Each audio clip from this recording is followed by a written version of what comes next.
Hi hello അസ്സലാമു അലൈക്കും and welcome to another video. എപ്പോഴും ഓരോ വീഡിയോ പോസ്റ്റ് ചെയ്യുന്ന സമയത്ത് അതിൻ്റെ അടിയിൽ ഒരാൾ വന്നിട്ട് എപ്പോഴും ചോദിക്കും, റമദാൻ റുട്ടീന് പറയോ, റമദാൻ റുട്ടീന് പറയോ, എക്സാം ആവാനായി എങ്ങനെ റമദാൻ പഠിക്കാനൊക്കെ ചോദിച്ചിട്ട്. അപ്പോൾ ഫ്രം മൈ എക്സ്പീരിയൻസ് ആണ് ഞാൻ പറയുന്നത്. നീറ്റിൻ്റെ സമയത്ത് ഞാൻ പഠിച്ചൊരു രീതിയിലാണ്, ഞാൻ ആ സമയത്ത് പഠിച്ച ഒരു റുട്ടീൻ നല്ലൊരു ഷെഡ്യൂൾ എന്ന നിലയ്ക്കാണ് നിങ്ങൾക്ക് പറഞ്ഞിരുന്നത് കേട്ടോ. ഇനി വരാൻ പോവുകയാണ്, 18-നായിരിക്കും റമദാൻ വരിക, അല്ലെങ്കിൽ 19-നായിരിക്കും. അപ്പോൾ നമ്മൾ ആ സമയമാകുമ്പോഴേക്കും നമ്മൾ ഫുൾ പ്രിപ്പയർ ആയിട്ടിരിക്കുക എന്നുള്ളതാണ്.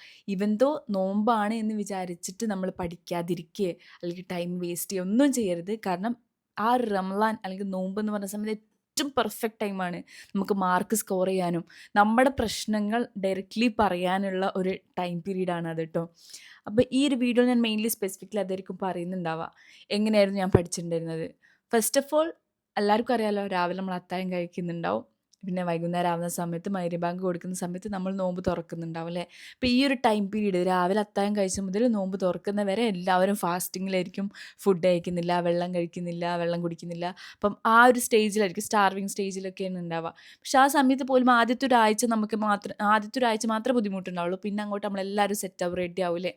നിങ്ങൾ ഫസ്റ്റ് കേട്ടോളി എന്താണ് ചെയ്യേണ്ടതെന്ന് വെച്ചാൽ, നമ്മൾ രാവിലത്തെ ഒരു റൂട്ടീൻ മുതൽ പറയാം കേട്ടോ. അത്താഴത്തിന് എണീക്കുന്ന സമയമല്ലേ, അപ്പം അത്താഴത്തിന് മുന്നേ ഒരു അരമണിക്കൂർ മുന്നേ എണീക്കുക. സപ്പോസ് ഇപ്പോൾ 5 o'clock വെച്ചാൽ ഒരു 4:30 എണീക്കുക. ആ 4:30 എണീറ്റതിൻ്റെ ശേഷം തഹജ്ജുദ് നിസ്കരിക്കുക. ഞാൻ ഇത് പറഞ്ഞുതരാൻ കാരണം എന്താ വെച്ചാൽ, തഹജ്ജുദ് ക്യാൻ മേക്ക് മിറാക്കിൾസ്. ലൈക്ക് കുറേ മിറാക്കിൾ ഉണ്ടാക്കാൻ പറ്റിയൊരു സംഭവമാണ് തഹജ്ജുദ് എന്ന് പറയുന്നത്. അപ്പം അത് നിസ്കരിച്ച് കഴിഞ്ഞാലുണ്ടല്ലോ, നമ്മൾ എന്താണോ പ്രാർത്ഥിക്കുന്നത് അത് നമ്മുടെ ലൈഫിൽ നടക്കുമെന്ന് വിശ്വസിക്കുന്ന ഒരാളാണ് ഞാൻ.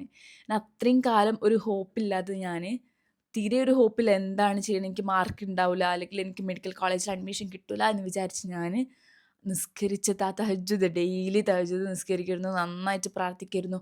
പ്രാർത്ഥിക്കുമ്പോൾ ഞാൻ പ്രാർത്ഥിക്കുക, നല്ലതിനാണെങ്കിൽ എനിക്കിത് കിട്ടണേ, എനിക്ക് കിട്ടാനുള്ളതാണെങ്കിൽ എനിക്കിത് കിട്ടണേ എന്ന് ഞാൻ പ്രാർത്ഥിക്കാറുണ്ടായിരുന്നു. ആൻഡ് അൽഹംദുലില്ലാ, അതുകൊണ്ട് തന്നെ എനിക്ക് നല്ല മാർക്ക് വേണ്ടി അഡ്മിഷൻ കിട്ടി. അത് വേറെ കാര്യം. അപ്പം അരമണിക്കൂർ നിങ്ങൾ തഹജ്ജുദിന് വേണ്ടി മാറ്റി വെക്കുക. ഓക്കെ, നിങ്ങൾ നിസ്കരിക്കുക, നിങ്ങൾ നന്നായിട്ട് പ്രാർത്ഥിക്കുക, നന്നായിട്ട് പ്രാർത്ഥിക്കുക. ഇത് വേണമെങ്കിൽ അത്താഴം കഴിച്ചിട്ടാണെങ്കിലും കുഴപ്പമില്ല കേട്ടോ. അത്താഴം കഴിച്ചിട്ട് നിങ്ങൾക്ക് തഹജ്ജുദ് നിസ്കരിക്കാം. തഹജ്ജുദ് നിസ്കരിച്ചതിന് ശേഷം ബാങ്ക് കൊടുത്താൽ നിങ്ങൾ സുബഹി നിസ്കരിക്കാം, അതൊക്കെ നിങ്ങളുടെ ഇഷ്ടം. അപ്പം പക്ഷെ ആ ഒരു പ്രാർത്ഥിക്കുന്ന സമയത്ത് നമ്മുടെ ഹോൾ ഹാർട്ട് അങ്ങോട്ട്, നമ്മുടെ ഫുൾ എഫേർട്ട് നമ്മൾ അതിലിടുക. നമുക്ക് കിട്ടണം, ഇതെനിക്ക് കിട്ടാനുള്ളതാണെങ്കിൽ, ഹൈറിനാണെങ്കിൽ എനിക്കിത് കിട്ടണേ എന്ന് നിങ്ങൾ പ്രാർത്ഥിക്കാം. അതിൻ്റെ ശേഷം സുബഹ് നമസ്കാരത്തിന് ശേഷം നിങ്ങൾ ചെയ്യേണ്ടത്, ദയവ് ചെയ്ത് പോയി ഉറങ്ങരുത്. ബിക്കോസ് അതാണ് ഏറ്റവും ബ്യൂട്ടിഫുൾ ടൈം. നിങ്ങൾക്കിപ്പം നിങ്ങളൊരു നൈറ്റ് പേഴ്സൺ ആണെങ്കിൽ, morning person, it doesn't matter. പക്ഷേ ആ ഒരു സമയം ഉണ്ടല്ലോ, സുബഹിസ്കാരം കഴിഞ്ഞിട്ടുള്ളൊരു സമയം, ആ ടൈമിൽ മാക്സിമം പഠിക്കാൻ വേണ്ടി നോക്കുക. ഈ ഒരു 30 ദിവസമെങ്കിലും നിങ്ങളിങ്ങനെ പഠിച്ചിട്ട് നോക്കുക, നല്ല മാർക്ക് കൂടും. അപ്പോൾ നിങ്ങൾ ആ നമസ്കാരം കഴിഞ്ഞിട്ട് പഠിക്കാനിരുന്നു. സപ്പോസ് ഒരു 5:30 നിങ്ങൾ പഠിക്കാനിരുന്നു എന്ന് വെച്ചോ. അപ്പോൾ ഒരു 5:30, 6:30, ഈ 5:30 to 6 എന്നുള്ള സമയത്ത് റിവിഷൻ ചെയ്യാൻ വേണ്ടി നോക്കുക. നിങ്ങൾക്ക് എന്ത് എക്സാമോ ആയിക്കോട്ടെ, ബോർഡ് എക്സാം ആയിക്കോട്ടെ, അല്ലെങ്കിൽ നീറ്റ് എക്സാം ആയിക്കോട്ടെ, നിങ്ങൾ പഠിച്ച കാര്യങ്ങൾ റിവൈസ് ചെയ്യാൻ വേണ്ടി നോക്കണം. അതിൻ്റെ ശേഷം വേണം നിങ്ങൾ ബാക്കി ഫിസിക്സ് പഠിക്കുക, ഫിസിക്സിലെ ക്വസ്റ്റ്യൻ ചെയ്യുക, കെമിസ്ട്രി പഠിക്കുക, ബയോളജി പഠിക്കുക.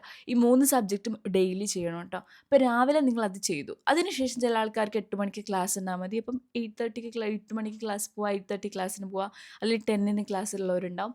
അപ്പോൾ സാധാരണ ചില സ്കൂളിലൊക്കെ ഉച്ച വരെ ഉണ്ടാവുള്ളൂ, ചില സ്കൂളിൽ 2 മണി വരെ ഉണ്ടാവും, ചില സ്കൂളിൽ 4 മണി വരെ ഉണ്ടാവും. ഞങ്ങൾക്ക് കോളേജ് ആവുന്ന സമയത്ത് 4 വരെ ഉണ്ട് കേട്ടോ. അപ്പോൾ അതൊക്കെ കഴിഞ്ഞ് തിരിച്ച് വന്നതിന് ശേഷം വൈകുന്നേരം നോമ്പറ വരെ നമുക്ക് വീണ്ടും ഇരുന്ന് പഠിക്കാനുള്ള സമയത്ത്, അതിൻ്റെ ഇടയ്ക്ക് നമുക്ക് നിസ്കരിക്കാനുള്ള സമയമൊക്കെ ഉണ്ട്. അതൊക്കെ നിങ്ങൾ ഇത്രയും കാലം ചെയ്ത പോലെ നിങ്ങളുടെ റുട്ടീൻ പോലെ ചെയ്യാം. ഓക്കെ, അതിന് ശേഷം നിസ്കരിച്ച് കഴിഞ്ഞ് നോമ്പ് തുറന്നതിൻ്റെ ശേഷം നിങ്ങൾ ചെയ്യേണ്ടത് എന്താ അറിയോ? നോമ്പ് തുറന്നു കഴിഞ്ഞാൽ നല്ല ക്ഷീണം ഉണ്ടാവും. എനിക്ക് ഭയങ്കരമായിട്ട് അറിയാം. നമ്മൾ വെള്ളം കുടിച്ച് ഫുഡ് കഴിച്ച് കഴിഞ്ഞാൽ നമ്മുടെ ബോഡി ഭയങ്കരമായിട്ട്, ബോഡിയിലേക്ക് പെട്ടെന്നൊരു ഷുഗർ വരിക. അപ്പം നമ്മുടെ ബോഡി ഭയങ്കര ക്ഷീണിക്കാനുള്ള ചാൻസ് ഉണ്ട്. അപ്പോൾ എന്താ ചെയ്യേണ്ടതെന്ന് വെച്ചാൽ, ആ സമയത്ത് രാത്രി സമയങ്ങളിൽ കൂടുതലായിട്ട് ക്വസ്റ്റ്യൻസ് പ്രാക്ടീസ് ചെയ്യാൻ വേണ്ടി നോക്കുക. അപ്പോൾ അധികം ഉറക്കം വരില്ല, ക്ഷീണം വരില്ല. പക്ഷെ ആ സമയത്തും നിങ്ങൾ ടെക്സ്റ്റ് ബുക്കിന് മുന്നിലാണ് ഇരിക്കുന്നത്, പഠിക്കാനാണ് ഇരിക്കുന്നതെന്ന് വെച്ചാൽ ഭയങ്കര ടയേർഡ് ആവാനുള്ള ചാൻസ് ഉണ്ട്. അപ്പോൾ നോമ്പ് തുറന്നു കഴിഞ്ഞാൽ മാക്സിമം ക്വസ്റ്റ്യൻസ്, ഇപ്പോൾ ബോർഡ് എക്സാം ഉള്ള ആൾക്കാരാണെങ്കിൽ നിങ്ങളുടെ ക്വസ്റ്റ്യൻ പൂളോ പ്രീവിയസ് ഇയർ ക്വസ്റ്റ്യൻസോ അങ്ങനത്തെ എന്തെങ്കിലും ചെയ്യാൻ വേണ്ടി നോക്കുക. അല്ലെങ്കിൽ നീറ്റ് എക്സാമിൻ്റെ ആൾക്കാരാണെങ്കിൽ പ്രീവിയസ് ഇയർ ക്വസ്റ്റ്യൻസ്, മോക്ക് ടെസ്റ്റുകളൊക്കെ അറ്റൻഡ് ചെയ്യാൻ വേണ്ടി നോക്കുക.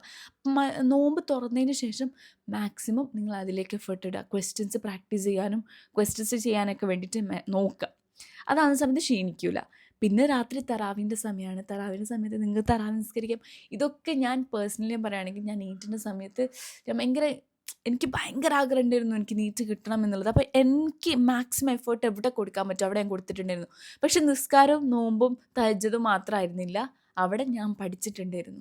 ആ തഹജ്ജുദും നിസ്കാരം എല്ലാം കഴിഞ്ഞിട്ട് ഞാൻ പഠിക്കാനിരുന്നിട്ടുണ്ടായിരുന്നു. അപ്പോൾ ഈ 30 ദിവസം എന്ന് പറഞ്ഞാൽ ആദ്യത്തെ ഒരു 5 ദിവസം നല്ല ബുദ്ധിമുട്ടുണ്ടാവും. പ്രാർത്ഥിക്കാനും പിന്നെ അതിൻ്റെ കൂടെ പഠിക്കാനും എല്ലാത്തിനും നിങ്ങൾക്ക് ബുദ്ധിമുട്ടുണ്ടാവും. പക്ഷെ അത് കഴിഞ്ഞാൽ ഭയങ്കര അടിപൊളിയായിരിക്കും. നമ്മൾ പോലും അറിയാതെ അതൊരു റുട്ടീനായി മാറി, ഒരു ഹാബിറ്റായി മാറി. അതിങ്ങനെ ഫോളോ ചെയ്ത് പോകും. 30 ദിവസം കഴിയുമ്പോഴേക്ക് നിങ്ങളൊരു മോക്ക് ടെസ്റ്റ് എഴുതിയിട്ടുണ്ടെങ്കിൽ നല്ല വൃത്തിക്ക് മാർക്കുണ്ടാവും, നല്ല മാർക്കുണ്ടാവും. അത് അത് ഞാൻ ശരിക്കും വാക്ക് തരാം. 30 ദിവസം നിങ്ങളുടെ ഹാബിറ്റ് നിങ്ങൾ ഇങ്ങനെ ഇമ്പ്രൂവ് ചെയ്തിട്ടുണ്ടെങ്കിൽ നല്ല മാർക്കുണ്ടാവും. രാത്രി 10 മണിയാകുമ്പോഴേക്ക് ഉറങ്ങാൻ നോക്കണേ. ഒരു 10-11 മാക്സിമം ഉറങ്ങാൻ നോക്കുക. വീണ്ടും രാവിലെ എണീക്കുക. പോസിറ്റീവ് എനർജി, ആ ഒരു എനർജിയിൽ നിങ്ങളുടെ ബ്രെയിനെ ഫീഡ് ചെയ്യുക. വീണ്ടും പഠിക്കാനിരിക്കുക. ക്ഷീണമുണ്ടാവും. നമ്മൾ പഠിക്കുന്ന ആൾക്കാരാകുന്ന സമയത്ത് നമ്മുടെ ബ്രെയിനിൽ നമ്മൾ നന്നായിട്ട് എനർജി കൊടുക്കുന്നുണ്ട്. നല്ല ക്ഷീണം ഉണ്ടാവും എന്ന് എനിക്കും അറിയാം. ബട്ട് സ്റ്റിൽ അത് മാക്സിമം ഓവർകം ചെയ്യാൻ നോക്കുക. അപ്പോൾ നിങ്ങൾക്ക് അടിപൊളിയായിട്ട് മാർക്ക് സ്കോർ ചെയ്യാൻ പറ്റും.